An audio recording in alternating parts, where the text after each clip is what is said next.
There's a moment when life stops feeling sad and just starts feeling empty. Not pain, not happiness, just nothing. That's where I started.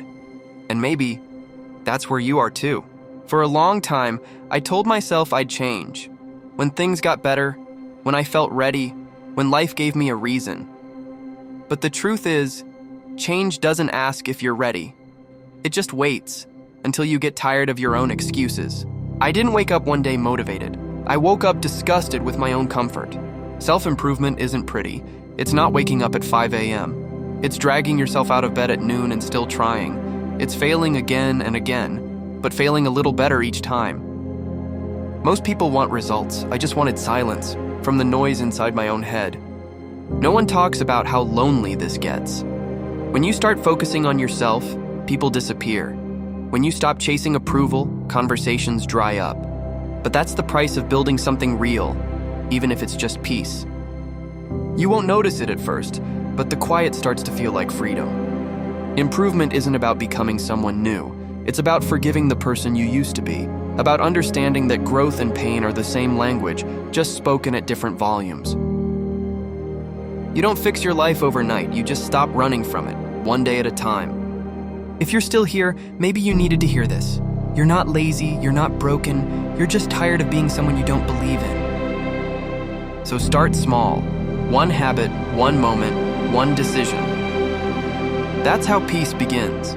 Not in a big change, but in a quiet choice. I started this journey in silence, and maybe I'll end it that way too.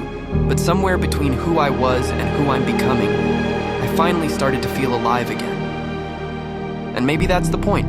To stop trying to rebuild everything from zero every time you fall apart. To stop chasing some version of yourself that only exists in your imagination. Maybe growth isn't a reset. Maybe it's just learning to keep going. Quietly. Imperfectly. Make life a continuous part of you. Not a cycle of highs and collapses, but a slow movement that never really ends. The good days, the empty ones, the moments you'd rather forget, they're all part of the same story. You don't need to start over, you just need to keep walking. Here's the strange thing about improvement.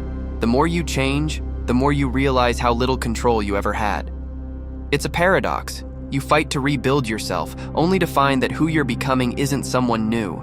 It's someone you've been avoiding all along. Growth feels like progress, but it's really just remembering. Remembering the discipline you lost. Remembering the peace you buried under distraction. Remembering that you were always capable. You just forgot. Philosophy says we live inside cycles. Birth, decay, rebirth. And maybe that's what self-improvement really is. Not climbing upward, but circling back with more awareness each time. You start thinking you're building a new version of yourself. But in the end, you realize you were only uncovering what was already there. Buried under fear, doubt, and noise. And that's the paradox. To grow, you have to stop fighting who you are. To move forward, you have to return to yourself. There was a time when loneliness felt like punishment. When silence felt like proof that I wasn't enough. But the more I sat in it, the more I realized it wasn't there to destroy me. It was there to rebuild me.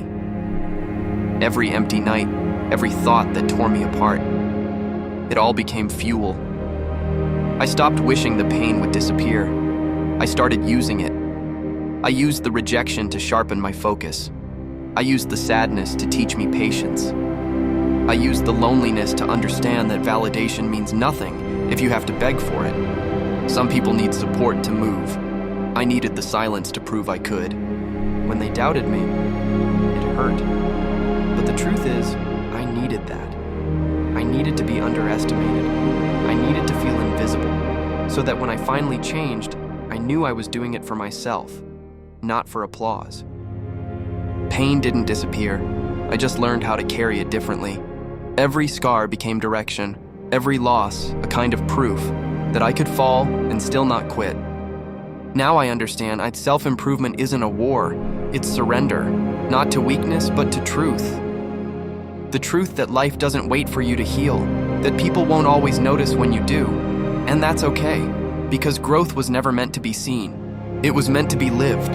All I did was stop running from myself, And once I did, everything started moving. Maybe you're here because you feel the same. Maybe you're tired or angry or lonely. Good. Use it. Turn it into something that moves you, even if no one understands. Because in the end, the ones who overthink, the ones who feel too much, they're the ones who end up seeing everything clearly.